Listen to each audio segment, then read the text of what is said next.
Ada satu kesalahan yang sering dilakukan banyak orang, dan tanpa sadar, kesalahan ini membuat mereka kehilangan kekuatan mereka sendiri. Kesalahan itu adalah terlalu banyak bicara. Di dunia yang penuh dengan kebisingan, banyak orang merasa bahwa mereka harus selalu berbicara. Mereka ingin menjelaskan diri mereka. Mereka ingin membuktikan sesuatu. Mereka ingin didengar. Namun, para filsuf Stoik justru memahami sesuatu yang sangat berbeda, bahwa kekuatan sejati tidak selalu datang dari apa yang kamu katakan, tetapi dari apa yang kamu pilih untuk tidak katakan. Filsuf Stoik seperti Epictetus pernah mengingatkan bahwa kita memiliki dua telinga dan satu mulut, karena kita seharusnya lebih banyak mendengar daripada berbicara. Namun dalam praktiknya, kebanyakan orang justru melakukan hal yang sebaliknya. Mereka berbicara lebih banyak daripada mendengar, dan tanpa mereka sadari, mereka kehilangan sesuatu yang sangat penting, kendali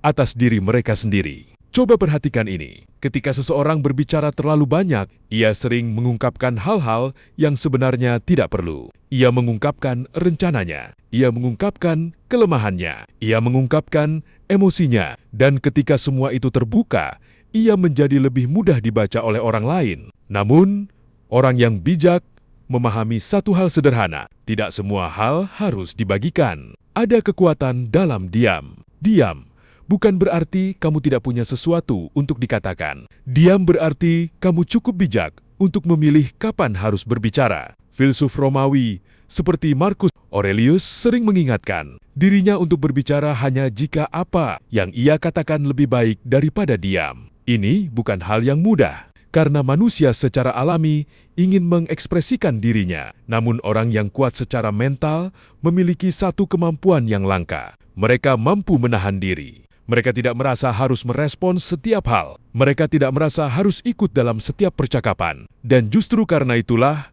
kata-kata mereka menjadi lebih bernilai. Ada satu hal menarik tentang manusia. Semakin seseorang berbicara untuk membuktikan dirinya, semakin orang lain meragukannya. Namun semakin seseorang tenang dan tidak banyak bicara, semakin orang lain mulai memperhatikannya. Karena ketenangan sering diartikan sebagai kekuatan. Kesalahan lain dari terlalu banyak bicara adalah ini. Kamu mulai hidup dalam kata-kata, bukan dalam tindakan. Banyak orang merasa sudah melakukan sesuatu hanya karena mereka sudah membicarakannya. Mereka berbicara tentang rencana mereka. Mereka berbicara tentang impian mereka. Mereka berbicara tentang apa yang akan mereka lakukan. Namun tanpa tindakan, semua itu tidak berarti apa-apa. Stoikisme mengajarkan kita untuk lebih fokus pada tindakan daripada kata-kata. Karena pada akhirnya, hidup tidak diukur dari apa yang kamu katakan. Hidup diukur dari apa yang kamu lakukan. Ada satu lagi bahaya dari terlalu banyak bicara. Kamu menjadi lebih reaktif. Ketika seseorang mengatakan sesuatu,